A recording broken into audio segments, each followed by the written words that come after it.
नमस्कार। मैं हूं आपके साथ चंदन भारद्वाज और आप देख रहे हैं मेरे साथ दिन की ये बड़ी बहस। और आज दिन की इस बड़ी बहस में हम चर्चा करने वाले हैं एक ऐसे विषय पर जो इस समय पूरे विश्व की शांति के लिए सबसे बड़े चर्चा का केंद्र बन चुका है। इजराइल और फिलिस्तीनी उग्रवादी संगठन हमास के बीच बीते 2 हफ्ते से संघर्ष जारी है।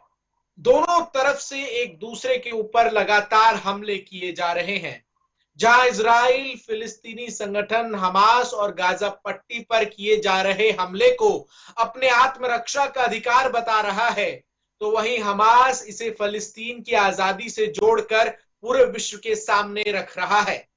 लेकिन बड़ा सवाल यही कायम है कि आखिर कब तक इन दोनों देशों के बीच ये जो खूनी संघर्ष है वो जारी रहेगा। तस्वीरें ऐसी विदारक हैं, तस्वीरें विध्वंस की ऐसी हैं जो हमें और आपको इस बात को सोचने पर मजबूर कर सकती है कि आखिर क्यों दो देशों के बीच इतना संघर्ष अभी भी चल रहा है। इजराइल के प्रधानमंत्री बेंजामिन नेतन्याहू ने स्पष्ट कर दिया है कि हमास के प्रति इजराइल की सेना का ये जो ऑपरेशन है वो तब तक जारी रहेगा जब तक हमास इजराइल के शहरी इलाकों पर रॉकेट दागना बंद नहीं करता। तो वहीं दूसरी तरफ फलस्तीन के राष्ट्रपति महमूद अब्बास ने साफ तौर पर इजराइल के प्रधानमंत्री बेंजामिन नेतन्याहू पर मानवता को खत्म करने का आरोप लगाया है।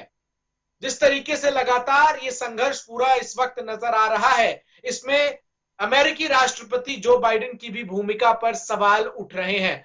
जहां एक तरफ अमेरिकी राष्ट्रपति संयुक्त राष्ट्र में सीज फायर संघर्ष विराम के प्रस्ताव को वीटो कर रोक देते हैं अमेरिका, तो वहीं दूसरी तरफ अमेरिका कहता है कि इस पूरे जो विवाद है उसको अमेरिकी राष्ट्रपति जो बाइडेन के नेतृत्व में सुलझाया जाएगा। तो ऐसे में कई बड़े सवाल जो है वो उठ रहे हैं और इन तमाम सवालों के जवाब ही आज हम अगले आधे घंटे तलाशने की कोशिश करेंगे, क्योंकि लगातार इस बात को लेकर समूचे विश्व में चर्चाएं तेजी से की जा रही हैं कि आखिर कैसे ये जो संघर्ष है ये समाप्त होगा। यूरोपीय संघ ने भी कल साफ तौर पर एक चेतावनी जारी करते हुए साफ तौर पर यूरोपीय संघ ने एक मीटिंग बुलाकर इस बात को स्पष्ट तौर से कहा कि यूरोपीय संघ इस पूरे मसले की शांति चाहता है और जल्द से जल्द यूरोपीय संघ जो है वो चाहता है कि दोनों देशों के बीच जो स्थिति है वो सामान्य हो। इसी मसले पर मेरे साथ अपने तमाम सवालों को लेकर मैं जाने माने जो एक्सपर्ट्स हैं, जाने माने फॉरेन एक्सपर्ट संजीव श्रीवास्तव जी और डिफेंस एक्सपर्ट प्रफुल्ल बख्शी जी मेरे साथ जुड़ेंगे, जिनसे हम इन तमाम सवालों के जवाब को तलाशने की कोशिश करेंगे कि आखिर कैसे ये जो संघर्ष है ये समाप्त होगा। सबसे पहले संजीव श्रीवास्तव के पास मैं रुक करता हूं। संजीव श्रीवास्तव जी, बहुत बहुत स्वागत है। इजराइल और फिलिस्तीनी उग्रवादी संगठन हमास के बीच अब तकरीबन 2 हफ्ते से ज्यादा का समय हो चुका है। ऐसे में बड़ा सवाल सबके मन में यही है कि आखिर ये जो स्थिति है ये सामान्य कब होगी। आखिर ये जो दोनों तरफ से आक्रमण जारी है इसमें सीज फायर का ऐलान कब संभव होगा? चंदन जी, जैसा कि आपने कहा कि लगभग 2 हफ्ते का समय होने जा रहा है और ये हॉस्टिलिटीज लगातार पिछले समय में, पिछले दिनों में जारी रही हैं और हमास ने बराज ऑफ रॉकेट्स इजराइल के टेरिटरी में फायर किए गाजा स्ट्रिप से, और इजराइल ने उसका मैसिव रिटेलिएशन करते हुए हमास के बहुत सारे ठिकानों को तबाह किया है। बहुत सारे जो है टनल्स, जो सीक्रेट टेरर टनल जिसके इजराइल कहता है, उसे तबाह किया है और इजराइल ने अपनी पूरी जो ताकत के साथ इस रॉकेट हमले का जवाब दिया है। और लेकिन अब ऐसी स्थिति दिखाई दे रही है कि हो सकता है कि आने वाले 1 या 2 दिनों में सीज फायर का ऐलान हो जाए, क्योंकि हमास जो है बिल्कुल बैकफुट पे है और हमास के जो पॉलिटिकल विंग के प्रवक्ता का जो बयान आया है वो स्वयं ये एक्सपेक्ट कर रहे हैं हमास के जो भी वहां पे आतंकी हैं कि वो किसी तरीके से सीज फायर को कराने में सफल हो जाए। तो जाहिर है कि इजराइल ने अपना पूरी ताकत लगाई है और इजराइल के सामने हमास की कहीं ताकत नहीं है और हमास के ऊपर इजराइल ने अपना पूरा जो है मैसिव रिटेलिएशन किया है। हमास ने भी लगभग 3000 से ज्यादा रॉकेट्स इजराइल की टेरिटरी में फायर किए, और जिसमें कि करीब 12 की कैजुअलिटी इजराइल के अंदर भी हुई है, इजराइल को भी नुकसान उठाना पड़ा है। अपने आयरन डोम की वजह से जो इन रॉकेट हमलों को वो सफलतापूर्वक जो है रिटेलिएट सफलतापूर्वक डिफेंड कर पाया, और उसके बाद उसने मैसिव रिटेलिएशन किया, जैसा कि इजराइल जो है हमेशा करता है।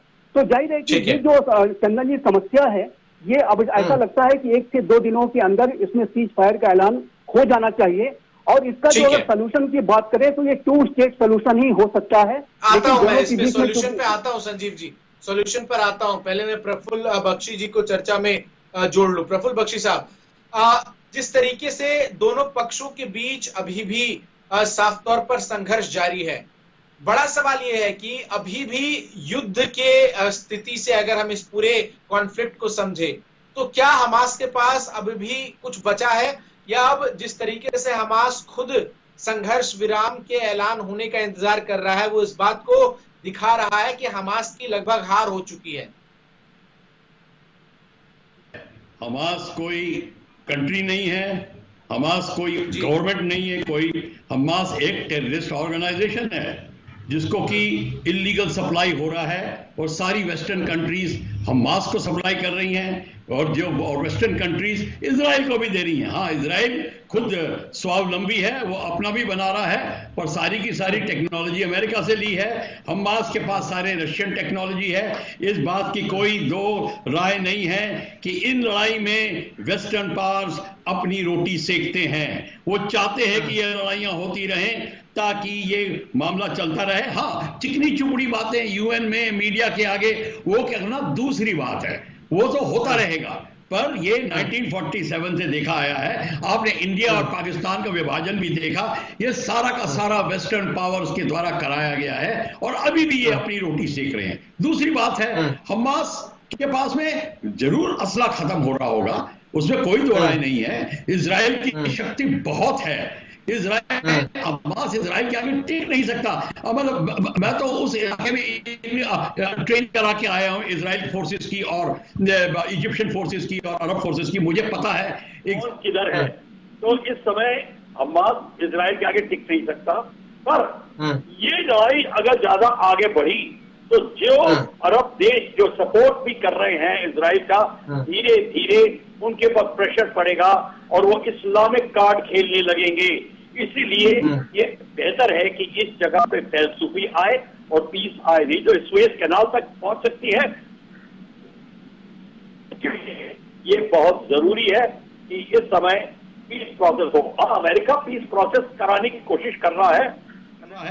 अमेरिका ने भी कहा है इजराइल को कि आपने जो ऑक्यूपेशन करी है वो इलीगल है, भारत ने भी करी है, कहा है, और इस समय इजराइल ने जो इलीगल ऑक्यूपेशन करी है आगे बढ़कर में, वो गलत थी। और हमास अटैक करना वो भी गलत था। पर एक बात याद रखो, फाइनल ह्यूमैनिटेरियन लॉज का इजराइल टोटल फॉलो कर रहा है, सिविलियंस पे अटैक नहीं कर रहा। पर हमास के बारे में यह कहना बड़ा मुश्किल है, वो आंकड़े आपके सामने हैं। ठीक है। संजीव श्रीवास्तव जी, बख्शी साहब के इस जवाब से मेरे लिए दो सवाल जो हैं वो प्रमुख तौर से निकल कर आते हैं। पहला कि हमास को लेकर भी एक कई लंबा विवाद जो है वो रहा है, जहां एक तरफ जो कई देश ऐसे हैं जो हमास को एक तरीके से फलस्तीन की आर्मी का भी दर्जा देते हुए नजर आते हैं, हमास को फलस्तीन की आजादी का रहनुमा बताते हुए नजर आते हैं, तो वहीं विश्व की नजर में हमास एक उग्रवादी संगठन है। इसको लेकर जो एक तरीके से नैरेटिव बिल्ड है हमास को लेकर, उस पर आप कैसे देख रहे हैं कि अभी ये जो कॉन्फ्लिक्ट हुआ है उसमें हमास को विश्व कैसे ट्रीट कर रहा है? क्या विश्व के तमाम जो संगठन है वो हमास को बतौर एक आतंकवादी ग्रुप ही ट्रीट कर रहे हैं, या फिर वो रिकॉग्नाइज कर रहा है कि फलस्तीन के बिहाफ पर हमास जंग लड़ रहा है? ये बड़ा महत्वपूर्ण सवाल है। जी देखिए चंदन जी, एक बात बिल्कुल स्पष्ट है कि हमास अपने जो भी स्ट्रेटेजिक मंसूबे होते हैं, जो भी राजनीतिक मंसूबे होते हैं, उसको हासिल करने के लिए आतंक का सहारा लेता है। और आपने देखा कि हमास ने इजराइल के अंदर सुसाइड बॉम्बिंग्स भी कराई हैं, किडनैपिंग्स भी कराई हैं, वहां पर रॉकेट का हमला तो वो कर ही रहा है। और ये जो उसके पास जो आर्म्स एम्यूनिशंस रॉकेट्स हैं वो तमाम जो ईरान बैक्ड मिलिशिया ग्रुप्स हैं उनके माध्यम से उसे मिलता है। सूडान और सीरिया ने भी उसे वेपन सप्लाई किया है और अन्य जगहों से भी उसे वेपन मिलते हैं। तो लेकिन जो उसका जो रास्ता है, जो उसका जो तरीका है कार्य करने का, वो एक आतंकी तरीका है। वो सीक्रेट टनल्स के माध्यम से उसने जो है तमाम जो है इस तरह के इनकर्जन्स किए हैं और इजराइल के टेरिटरी के अंदर भी उसने घुसपैठ बनाने की कोशिश की है। ये उसी तरह की टनल्स हैं जैसे पाकिस्तान बेस्ड आतंकी भारत के अंदर टनल बना के घुसने की साजिशें रखते हैं। तो ये जो कार्य है ये आतंकी कार्य है और हमास एक रिकॉग्नाइज्ड संगठन नहीं है। अंतर्राष्ट्रीय बिरादरी की अगर चंदन जी आपने जो बात पूछी है उसमें हमास को एक आतंकी संगठन के रूप में देखा जाता है। लेकिन ऐसे राष्ट्र जो कि फिलिस्तीन को समर्थन देते हैं, ऐसे मिलिशिया ग्रुप्स जो कि फिलिस्तीन को समर्थन देते हैं, वो हमास को एक रेसिस्टेंस फोर्स के रूप में देखते हैं। उनका जो हमास को देखने का नजरिया है वो उसे एक रेसिस्टेंस फोर्स, एक लड़ाई लड़ने वाली जो फोर्स के तौर पे वो देखते हैं। लेकिन जो एक वाइडर नाराज हमास के बारे में एक जो नैरेटिव है वो यही है और जो कि स्पष्ट रूप से दिखाई देता है कि हमास आतंक के रास्ते पे चलता है, आतंक का सहारा लेकर के इजराइल को टारगेट करता है और तमाम उसने इस तरह की एक्टिविटीज की हैं जो कि आतंकी कार्रवाइयां हैं। इसी वजह से हमास को विश्व बिरादरी आतंकी संगठन के रूप में ही देखती है। ठीक है। बख्शी साहब, मेरा आपसे एक बड़ा महत्वपूर्ण सवाल है। चूंकि आप कई वर्षों तक सेना में रहे हैं, भारत और पाकिस्तान के बीच का जो विवाद है और इजराइल और फलस्तीन का जो विवाद है, ये सैन्य एंगल से अगर हम देखें तो इसमें आपको कितनी सिमिलैरिटीज नजर आती हैं? देखिए, सिमिलैरिटी तो ये है कि जो भारत की जो फौज थी, जैसे इजराइल की फौज है, वो डिसिप्लिन फौज है। वो winning the hearts and mind of people को ध्यान रखते हुए वो युद्ध करती है। सिविलियन ठिकानों पे हमला नहीं करती, रिप्राइजल नहीं करती। और ये रिप्राइजल का मतलब है बदला लेना। अगर आपने उनका बदला भी ले रहे हैं तो उनके रिहायशी इलाकों में हमला नहीं करेंगे। दोनों में सिमिलैरिटी है, दोनों ही वेपन्स का इस्तेमाल कर रहे हैं। पर मैंने इजराइल में देखा उनका जो दृढ़ निश्चय है वो ज्यादा है, क्योंकि उनकी पॉलिटिकल बॉडी जो होती है उसको समझ है कि मिलिट्री रिक्वायरमेंट क्या है। भारत में ये नहीं है। भारत में दे दे राम दिला दे राम है। आधों को पता नहीं क्या कश्मीर में हो रहा है और हुर्रियत को जहाज में बिठा बिठा के ला रहे हैं। क्योंकि मैं खुद इन्वॉल्व था हुर्रियत को लेके आने में दिल्ली में, तो ये सारा का सारा जो था हमारा कंफ्यूजन था। हमें पता नहीं था इनको।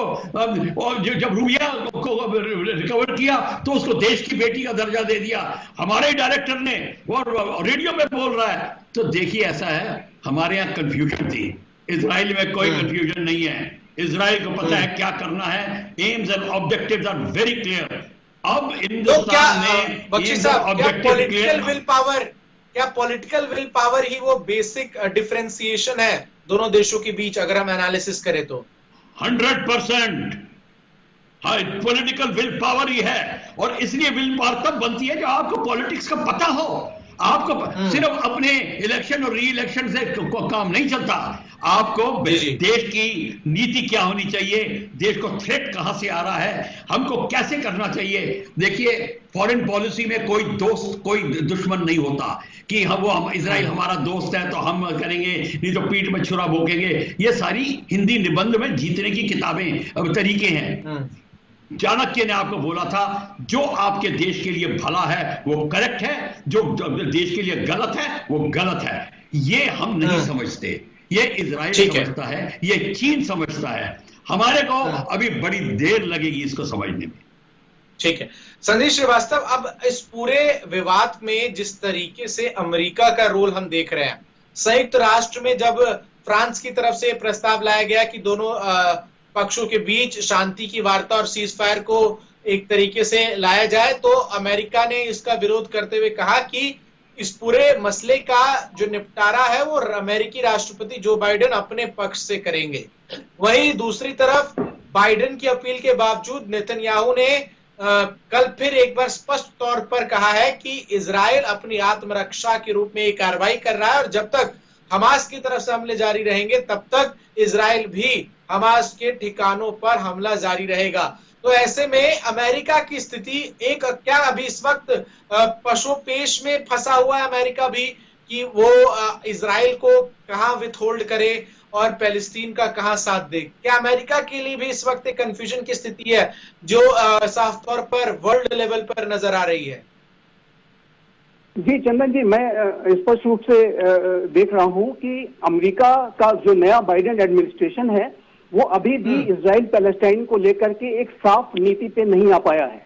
उसके अंदर एक डिलेमा दिखाई देता है।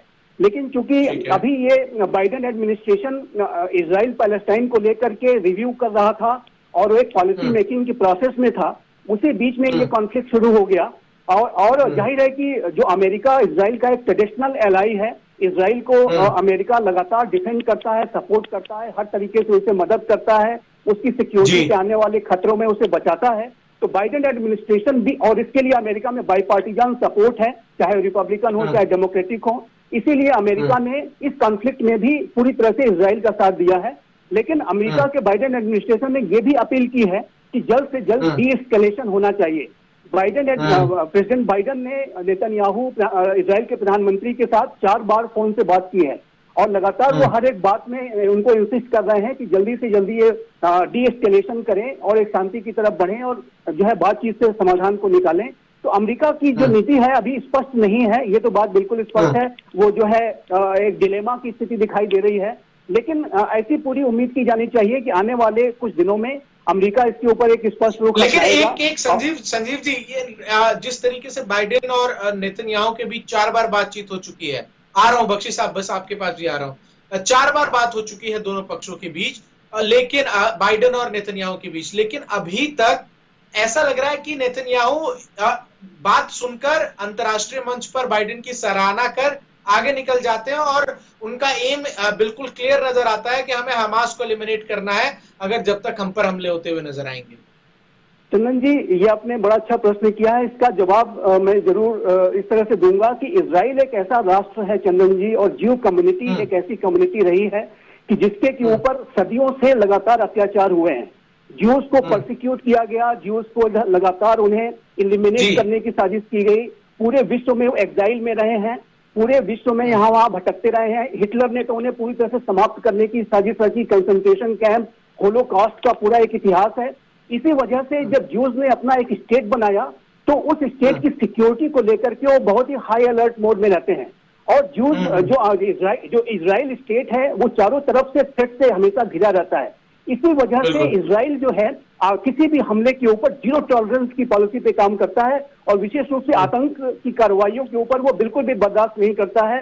वो 0 टॉलरेंस की पॉलिसी पे चलता है और मैसिव रिटेलिएशन करता है, क्योंकि उसे अपनी सिक्योरिटी का भी खतरा, अपनी एग्जिस्टेंशियल सिक्योरिटी का खतरा उसे हमेशा रहता है। और यही कारण है कि नेतन्याहू ने अमेरिका की कई अपील के बावजूद भी ये कहा है कि जब तक हमास के हमले बंद नहीं होंगे तब तक इजराइल अपनी कार्रवाई बंद नहीं करेगा।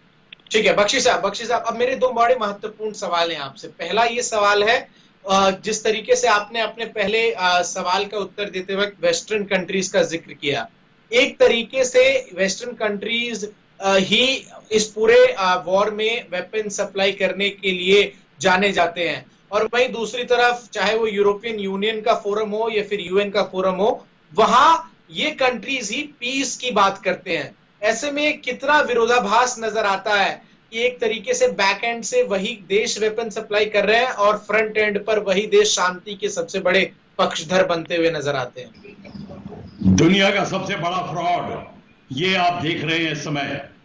सबसे ज्यादा जो अमेरिकन जो यूरोपियन है, सारी की सारी डिफेंस इंडस्ट्री उनके पास में है, उनमें और अमेरिकन में होड़ लगी हुई है। यूरोप में नेटो इसलिए टूट रही है क्योंकि अमेरिका चाहता है नेटो में उसके वेपन हो, और फ्रेंच चाहते हैं उनके हो। फ्रांस नहीं सपोर्ट करता अमेरिका को बिल्कुल, क्योंकि अमेरिका नहीं चाहता इस समय संधि वार्ता में यूनाइटेड नेशन आए या कोई और आए, वो अपनी आधिपत्य जमाने की कोशिश कर रहा है, क्योंकि अमेरिका का इंटरेस्ट है वहां पे। जैसे कि भारत के विभाजन में अमेरिका का इंटरेस्ट था, चर्चिल को फोर्स करा था उसने कि आप भारत का पार्टीशन करिए ताकि हम आते रहे अफगानिस्तान में हमारी हुकूमत बनाने के लिए। पाकिस्तान का स्प्रिंग बोर्ड जरूरी था। ये सारी की सारी जो नीतियां हैं, यूरोपियन यूनियन वही चीज है। और यहां तक कि जो जर्मनी का सबसे बड़ा जो नाजी लीडर था वही प्रेसिडेंट ऑफ यूरोपियन यूनियन बना था बाद में। तो ये सारा का सारा ये गेम जो है ये अपनी डिफेंस इंडस्ट्री को चलाने के लिए होता है और इनमें होड़ आपस में लगी होती है और कोई और दूसरा आधिपत्य ना जमाए। और जर और जमीन से ही सारी की सारी वर्ल्ड पॉलिटिक्स चली है अभी तक। इजराइल में जर और जमीन का प्रॉब्लम है, पैलेस्टाइन में, यहां तक कि जेरूसलम में, हिंदुस्तान में, कश्मीर में, हर जगह सिर्फ जर और जमीन की लड़ाई है। और यही इसको सपोर्ट मिलता है डिफरेंसेस ऑफ रिलीजन में, ताकि बड़ी जल्दी लोग उकसाए जाते हैं, आगजनी करने को तैयार होते हैं, एक दूसरे का खून बहाने को। यह बड़ा अच्छा एक तरीका है रिलीजन। तो आप मान के चलिए इस समय जो अमेरिका की पॉलिसी है, सुनिए, अमेरिका की जो पॉलिसी है वो है अपने इंटरेस्ट को देखने के लिए, और वो नहीं चाहता कि आपने रिलीजन की बात की है। बख्शी साहब, चूंकि आपने रिलीजन की बात की है तो एक बड़ा इंपॉर्टेंट क्वेश्चन उठता है कि जिस तरीके से बीते 4 से 5 सालों में हमने विश्व में जहां भी युद्ध जैसी स्थिति देखी है, तो हमने देखा है कि इस्लामोफोबिया वर्सेस रेस्ट की एक बहस जो है वो हर युद्ध के बाद शुरू हो जाती है।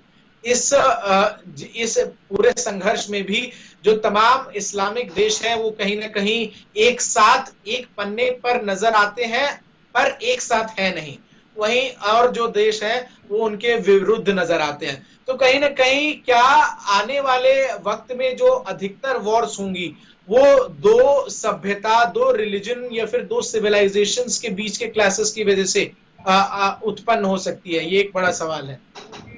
देखिए, world history clash of civilisation से स्टार्ट हुई है और अभी तक चल रही है। हम लोग बड़े फ्रॉड हैं, ये नहीं करके एक दूसरे को रिझाने की कोशिश करते हैं। इस्लाम का आपने जिक्र किया, आप जहां उंगली डालिए वहां इस्लाम दुनिया के खिलाफ है। ये तो रिलीजन और रिलीजन के कारण है। अगर कोई और नहीं मिलता तो आपस में लड़ने लगते हैं। बात सारी ये है कि रिलीजन एक सबसे बड़ा डिविजिव फोर्स है ह्यूमैनिटी के लिए। सबसे ज्यादा विडोज, सबसे ज्यादा ऑर्फन्स, सबसे ज्यादा सफरिंग अगर किसी ने क्रिएट करी है तो रिलीजन ने करी है।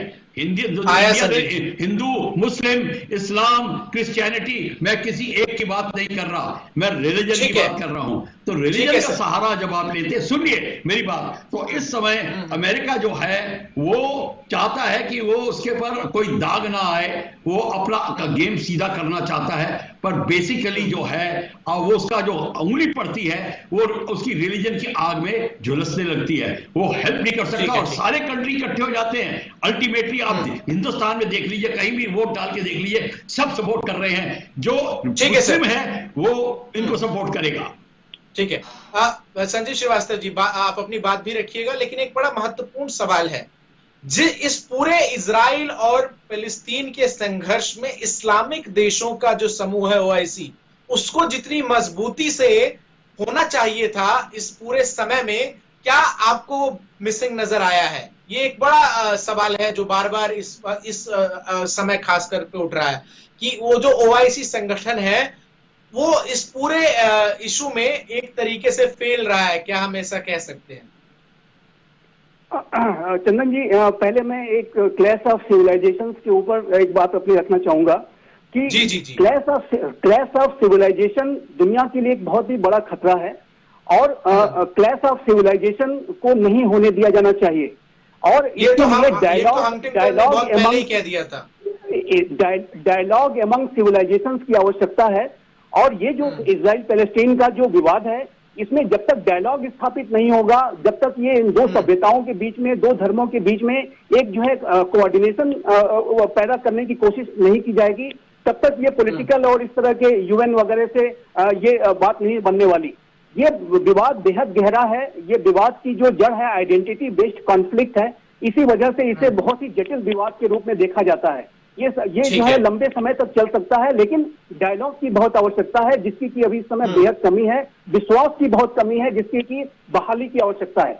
अब आपने चंदन जी जो आपने प्रश्न किया है आईओसी का, कंट्रीज इस्लामिक कोऑपरेशन की जो कंट्रीज हैं उनका जो रुख रहा है, मुझे नहीं लगता कि ये बहुत ही यूनाइटेड स्टैंड ले पाए हैं।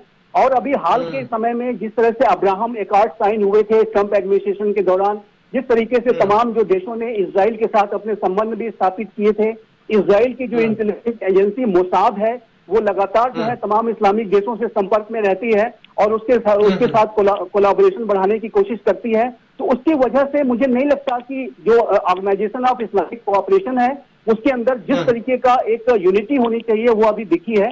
जरूर उन्होंने एक बैठक बुलाई थी पिछले रविवार को, लेकिन उस बैठक में भी एक जो है कहीं न कहीं मतभेद की स्थितियां दिखी हैं। दो गुट नजर आए उस बैठक में भी, और बैठक के अंदर गुट भी, जी उसमें गुट भी नजर आए हैं और उस तरह की यूनिटी नहीं दिखी है।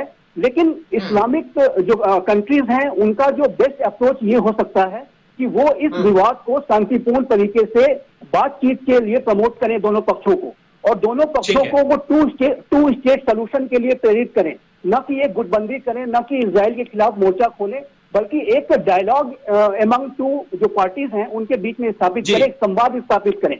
तभी जाकर के इस्लामिक कोऑपरेशन भी अपनी भूमिका अच्छी तरह से निभा सकता है और अमेरिका और वेस्टर्न कंट्रीज को भी यही चाहिए कि वो भी यही कार्य करें। ठीक है। समय की आज मेरे पास कमी है, समय की इतना ही समय था मेरे पास। बहुत बहुत शुक्रिया बख्शी साहब, प्रफुल्ल बख्शी साहब आपका मेरे साथ जुड़कर तमाम सवालों के जवाब देने के लिए, और संजय श्रीवास्तव जी आपका इस पूरे मसले को दर्शकों को समझाने के लिए तमाम सवालों के जवाब के जरिए। तो निश्चित तौर पर दोनों देशों के बीच जारी जो युद्ध की स्थिति है उसमें नुकसान मानवता का हो रहा है, और जैसा कि हमारे दोनों एक्सपर्ट्स ने बताया कि dialogue is the only way, बातचीत एकमात्र रास्ता है जिससे ये विवाद जो है वो साफ तौर पर सुलझ सके। और हंटिंगटन ने बहुत पहले ही कह दिया था कि आधुनिक विश्व में तमाम जो बड़ी बड़ी लड़ाइयां लड़ी जाएंगी वो सभ्यताओं के आपसी वर्चस्व को लेकर लड़ाइयां लड़ी जाएगी। तो क्लास ऑफ सिविलाइजेशन की वो बात भी कहीं ना कहीं इस पूरे विवाद में नजर आती है। बहरहाल आज के लिए इस चर्चा में बस इतना ही। कल फिर हाजिर होंगे आपके सामने एक नए विषय के साथ। मुझे दीजिए इजाजत। खबरों का सिलसिला लगातार जारी है।